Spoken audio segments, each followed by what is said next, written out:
fuck nigga. No, I'm keeping a blood raw. I still think Drake a fuck nigga. Like, I think he's not a man. I think he's a bitch. That's a bitch move, especially when I was in jail. Before X died, he said, if anybody kills me, it's Drake. And do you think that for one moment, here today, days after the event, he's killed by 2 masked men, right? He came out on social media and said, guys, before he dies, if anybody kills me, it's Drake. Do you think in that time span that they went and they addressed him, they talked to him? No. So it looks like Drake and Kendrick Lamar's rap beef is spiraling out of control, because word on the street is that Kendrick Lamar and The Weeknd are pointing accusing fingers at Drake for being behind the death of XXX Tentacion. And not only have they asked the feds to reopen the case, inside sources are claiming they have submitted receipts linking Drake to the death of Tentacion to the feds. I'm not gonna lie, I think I speak for everyone when I say nobody believed this beef was gonna become this messy. The hip-hop world was pumped when the Drake and Kendrick beef began. 2 of the few rappers that had no gang affiliations going head-to-head meant that fans expected a fair fight, but the dynamics of the rap battle changed when Drake name-dropped Kendrick's fiancée Whitney Alford, and things went out of control since then. Kendrick since then has exposed Drake for being a pedophile and allowing his son near sex offenders, but then sources close to Kendrick revealed that Kendrick was done rapping but weren't done with the beef, cause Kendrick and The Weeknd contacted the feds, handed them receipts linking Drake to the murder of X. I'm sure most of you are wondering how The Weeknd got into this mix. Well, as you know, Drake and The Weeknd are both Canadian. Drake's producer, 40, discovered The Weeknd, introduced him to Drake, and they took him in. The Weeknd wrote 5 songs in Drake's Take Care album and helped Drake open concerts. Drake believed with the exposure he had given him, The Weeknd was going to repay the favor by signing into OVO, but The Weeknd ditched OVO and signed for Republic Records. After The Weeknd signed for Republic, Drake took to Twitter and tweeted, "You won't get away with just a thank you, you owe me a favor." Ever since then, Drake and The Weeknd have sneak dissed each other. Now, The Weeknd isn't sneak dissing anymore because he just handed receipts to the feds that linked Drake to the murder of X. For those that might not be aware, before X passed away, he was involved in a beef with Drake, and it all started after he released the song titled Look Me at Me. In 2015, the song didn't immediately pick up until 2 years later and still got on the Billboard Hot Top 100. Look at Me became one of the hottest songs in America, and in a few weeks Drake dropped a song titled KMT where he stole X's flow that he used on Look at Me.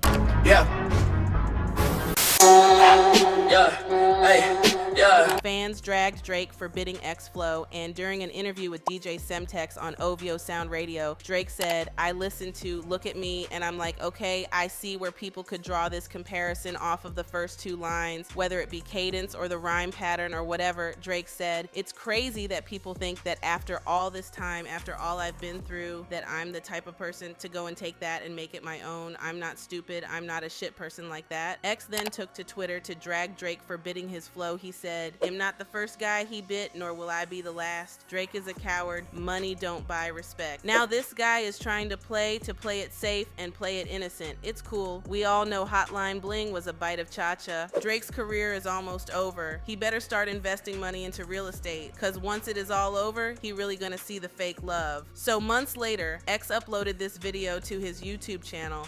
Okay, so I am just now waking up.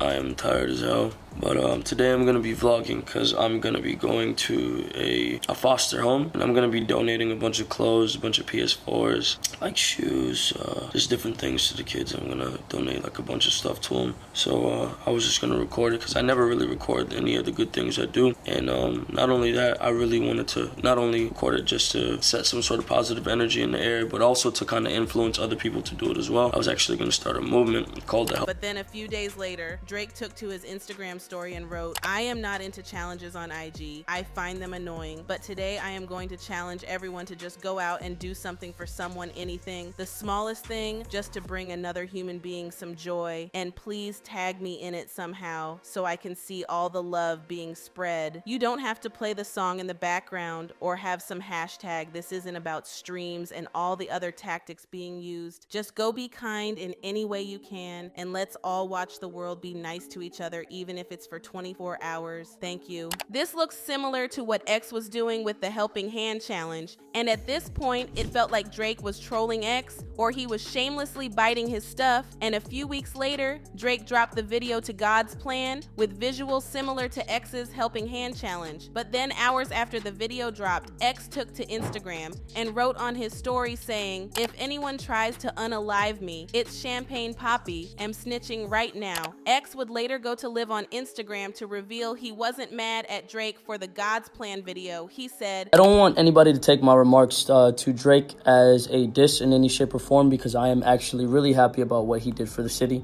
All I wanted was basically to address the situation for what it was, because I was being contacted about it."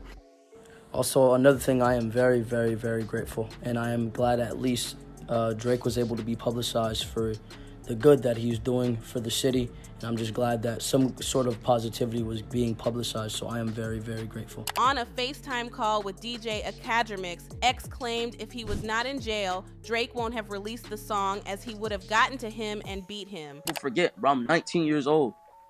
I was not saying my age before, but people were seeing face tattoos like, oh, this little nigga gotta be at least like 20, 23. You know what I'm saying? Nah, bro, I'm fucking 19 years old. My birthday on the 23rd, which is a couple days from now. I'm fucking 19 years old. I'm just about to turn 20. Hey, when you did go against Drake though. Wait, okay, yeah, you said if I didn't do that, yeah, nah. No. Well, I was really trying to get to the courage of doing it, because I don't think anybody else would. Well, do it. We see a lot of young artists. Every young artist he's fucked with. Yeah. No one is gonna. And by the way, there's been other people who have accused them of jacking their song or their flow, and they went right behind him and kissed his ass and shook his hand and smiled in his face. Nah, bro. Why didn't you? Why didn't you? Bro, I'm solid, bro. I'm solid. Keep it on it. Was it because you were in jail? Because had you not been in jail, would you have done? If I was outside of jail and bro took my shit and previewed my shit in Amsterdam like he did, I would have, bro. What? Bro, I probably actually would have found a way to find, bro. And it would have been real, like trying to do some shit, because then I wouldn't be on probation. It would have been more crazy. It would have been more crazy. And yes, I would have did exactly what I did. Because let me tell you something.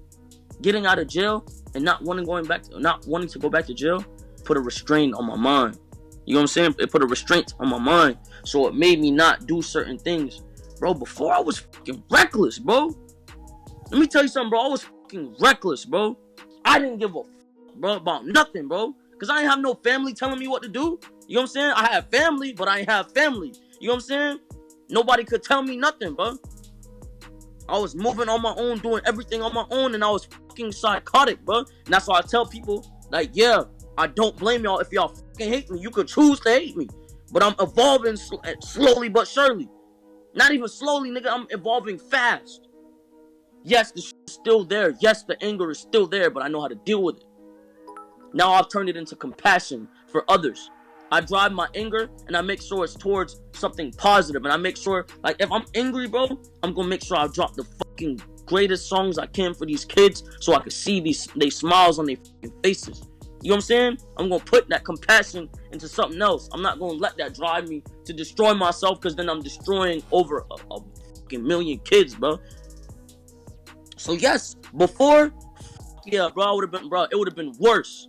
Hours later, X took down the post and claimed he was hacked. 4 months later, X was unalived in his car outside a South Florida motorcycle shop with 3 people convicted for the murder. But sources close to Kendrick have revealed that Kendrick has forwarded receipts to the feds claiming Drake was behind the unaliving on X. The source claims X's death was made to look like a robbery, but it was not, as Drake put money on his head for disrespecting him. The source claims Kendrick submitted videos of Drake meeting the killer killers months before X was unalived. Also, he came with a bank transfer history that links Drake to the crime and dropped the bomb that mob ties linked Drake with the killers. News of Kendrick and The Weeknd exposing Drake for being behind the murder of X had fans talking, and they left comments saying, "Open up this damn case again. I want to see Drake be questioned by law enforcement for this." Y'all must not know how big and powerful Drake is. He's been in the game for a long time. The industry is crazy and evil. It's right in our faces. It's obvious Drake put a hit on X. He didn't have to necessarily do it himself, but what I mean, this isn't nothing new. I don't believe that Drake had absolutely nothing to do with it for a second. He most definitely did. The last few months have shown us that Hollywood is a weird place and everything and anything is possible, with Kendrick and The Weeknd handing over receipts proving Drake was behind the murder of X. The coming days are about to get really interesting. So, do you think Drake was behind the death of X, or do you think there's more to this story than what we know? Let me know what you think in the comments, then check out this next video.